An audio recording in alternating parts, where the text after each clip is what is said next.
Hello, everyone. Welcome back to True Memory. I hope you are well by the grace of God. Thank you for clicking on this video. If this is your first time, my name is Mambi, and you are very welcome. Please consider subscribing. In this video, I'm going to share the speech that Nana Akufo-Addo has given at the UN summit.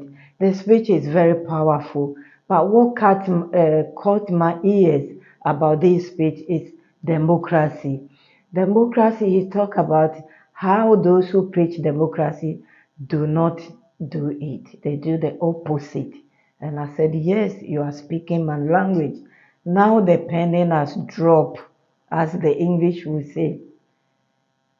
He talked about slavery, how the people that, take part in slavery, they are still benefiting from it. He talked about a lot of things, Libya, Morocco, and the rest. The video is long already, so let me leave you to listen to the speech of Nana Akufo-Addo. He even said that they have to pay for the past, what they have done, because it's true that Africa is still suffering. Thank you so much. Please leave a comment. Thank you. And I will see you soon. Bye bye. I do not need to employ any hyperbole, nor find any fancy words to state the reality of the situation humanity currently faces. Our world is not a happy place today. Wherever we look, and in whichever area of our lives to which we turn our attention, there is unhappiness, distrust, and loss of confidence in the structures that have guided the governance of the world since the end of the Second World War, nearly 8 decades ago. Mr. President, the theme chosen for this meeting is rebuilding trust and reigniting global solidarity, accelerating action on the 2030 Agenda and its sustainable development goals towards peace, prosperity, progress, and sustainability for all. The choice of the theme implies that there's general acknowledgement that things are not what they ought to be in our world. The mutual trust among nations that is required to ensure harmony has considerably diminished. The cohesion that we need to build the peace and prosperity of our societies is disintegrating and nearing Cold War lows. We do not seem to have any common values on which we can all agree, nor common goals to which we all aspire. The fault lines are not just between poor and rich, or the South and North, or the developed and developing countries. Even within well-established and rich countries, the tensions over trade, climate, political boundaries, and geopolitical spheres of influence are palpable. Long-held definitions are being challenged, and sacred truths and beliefs are being questioned or discarded outright, and in some instances, the deliberate peddling of blatant untruths has become acceptable. This organization, the United Nations, under whose auspices we, the nations of the world, are gathered for the annual review of the world, was established in the belief that our common humanity would be the overriding consideration in dealing with the problems that would invariably arise when we deal with one another. There is no doubt that the organization has achieved a great deal in its 78 years of existence, of which we can all be justifiably proud. But it is also true that the reluctance by the nations that were the major powers at the formation of the organization to agree to any reform to reflect present realities has led to the undermining of the credibility of the United Nations and some of its organs, in particular, the Security Council. Ghana is currently serving out the second of its 2-year term on the Security Council as a non-permanent member. This is the 4th time in the 66 years since we joined the UN, the first post-colonial African nation to do so, that we've had the privilege of serving on the Council. Mr. President, it has been a sad and disappointing experience for us. We've witnessed it firsthand, over and over again, that the big powers of the United Nations might be preaching democracy, fairness, and justice around the world, but are happy to practice the opposite here at the United Nations, prioritizing parochial interests over those of humanity. Back in 2017, the first time I addressed the General Assembly as President of my country, I spoke at length on the need to reform of the United Nations and of the Security Council in particular. I said then that the urgent need to reform this organization had been talked about and scheduled for a long time, but somehow we've never found the courage and the will to execute it.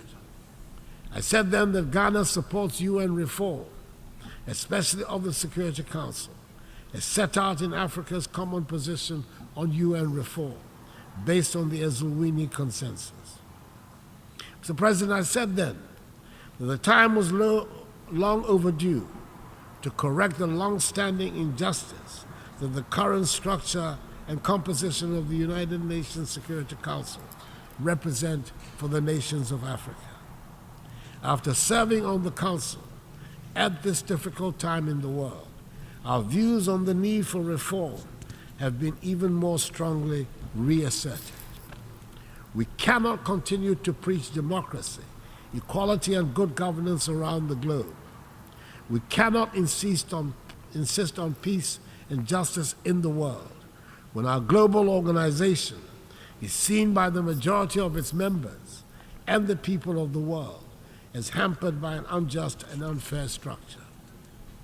Mr. President, the Assembly has quite properly chosen the rebuilding of trust as critical in restoring stability and prosperity to our world.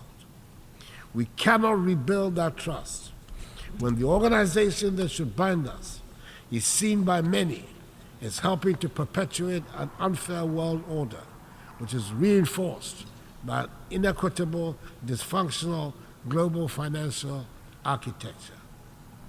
Mr. President, for the past year and a half, a full-scale war is being waged in the center of Europe. The United Nations appears unwilling or unable to influence the events taking place in Ukraine. Ghana has sat on the Security Council throughout this period and can testify that the global solidarity we seek to reignite under the umbrella of the UN will only happen if and when it suits those who wield the mighty power of veto. And at the moment, there's nothing to show that these countries have any interest or inclination to do so. Ghana still believes that this organization provides the best vehicle for the world to manage its hydra-headed problems, but it can only function effectively and meet our expectations when we reform the pillars upon which it rests. Anything short of that will continue to undermine its credibility. Mr. President, I do not refer to the events in Ukraine and seek to pretend to ignore the tragic events in my own neighborhood of West Africa and the Sahel. Instability in the Sahel and widespread terroristic activities have put West African countries under severe political pressure and economic strain. Several countries in the region have lost vast stretches of territory to the rampaging terrorists. Coups d'etats have reemerged as what some mistakenly hope would be the solution to the threats that confront their nations.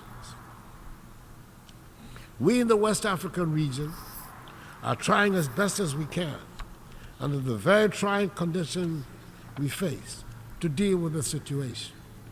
We are convinced that the conflicts that continue to plague our continent and our region, in particular, would be more satisfactorily resolved if the international community was to support, not undermine, the efforts of our regional and continental organizations to deal with them. Africans fought and died in the Second World War, in defense of Europe and her allies, who reset the world towards the path of peace and prosperity that their nations and citizens have enjoyed for decades now. It is surely time for the world to reciprocate in our time of need. Mr. President, we in Ghana are holding firm to our belief in democracy as the best route to build the prosperous nation that is our aim. It is true that the economic dividends that many of our citizens justifiably expect from the democratic process have not come as fast as had been anticipated. But we're determined to hold fast to the course because we believe that ultimately it will succeed in delivering freedom and prosperity for the mass of our people. We're also having to countenance for the first time in recent human history not just the question of democracy and a deliberate campaign of disinformation against democracy, but also the propagation of authoritarian rule as the faster route to economic advancement. The belief of young people in democracy as the governance model best suited to build peace and prosperity in our society is under systematic attack. The economic impact of COVID-19 pandemic and the impact of the war in Ukraine have only added to the pressure and the anxiety of our young people. We can also certainly do without having to spend the huge amounts of money we currently spend on security at our northern borders in particular. At this time, unhappily, we feel no sense of the international solidarity that we believe we should receive. It is surely in the interest of the whole world that West Africa should be peaceful and prosperous.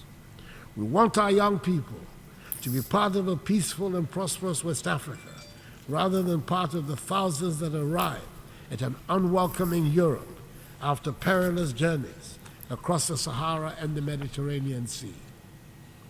Mr. President, we do not seek to shirk any responsibility for the problems we face that are of our own making. And it bears repeating that we are not craving for sympathy, and we do not want to be a scar on anybody's conscience. But we cannot, and the world should not pretend that the present-day economic and social conditions of Africa have nothing to do with the historical injustices that have fashioned the structures of the world. It is time to acknowledge openly that much of Europe and the United States have been built from the vast wealth harvested from the sweat, tears, blood, and horrors of the transatlantic slave trade and the centuries of colonial exploitation. Maybe we should also admit that it cannot be easy to build confident and prosperous societies from nations that for centuries have their natural resources looted and their peoples traded as commodities. For centuries, the world has been unwilling and unable to confront the realities of the consequences of the slave trade. But gradually, this is changing, and it is time to bring the subject of reparations firmly to the fore. Granted, the current generations are not the ones that engaged in the slave trade, but that grand inhuman enterprise was state-sponsored and deliberate, and its benefits are clearly interwoven with the present-day economic architecture of the nations that designed and executed it. Reparations must be paid for the slave trade. No amount of money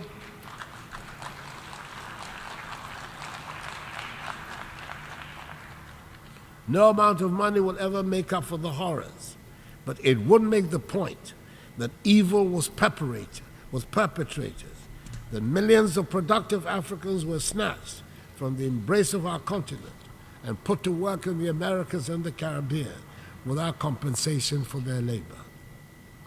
If there are any hesitations in some minds about the paying of reparations, it is worth considering the fact that when slavery was abolished, the slave owners were compensated for the loss of the slaves because the human beings were labeled as property, deemed to be commodities.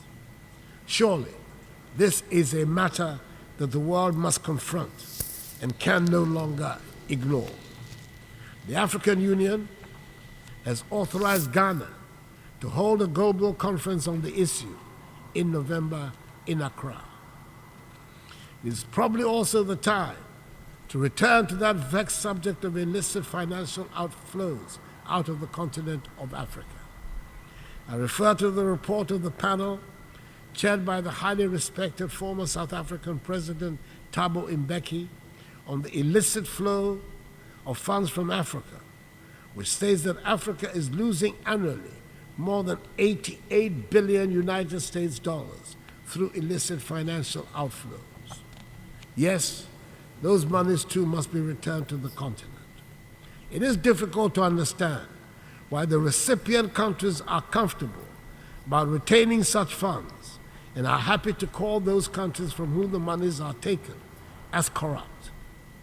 I believe that a joint task force of the African Union Commission and the OECD Secretariat, under the auspices of the United Nations, should be charged to find ways of stopping the damaging outflows. Mr. President, before the pandemic, we, like many other parts of the world, were making progress with the 17 SDGs, and we had good reason to believe we would achieve the 2030 target. Today, the picture we have of our performance is not very bright. Most of the 21 targets designated for achievement by 2020 have not been met, and we are not on track to achieve many other targets by 2030.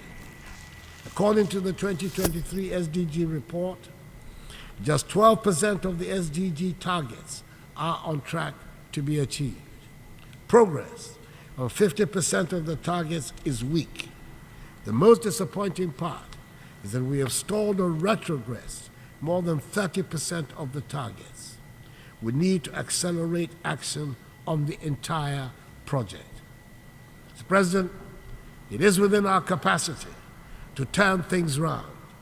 A good start would be to make the needed changes to the structures of our organization. Then we can rebuild trust and reignite global solidarity. Mr. President, I thank you for your attention.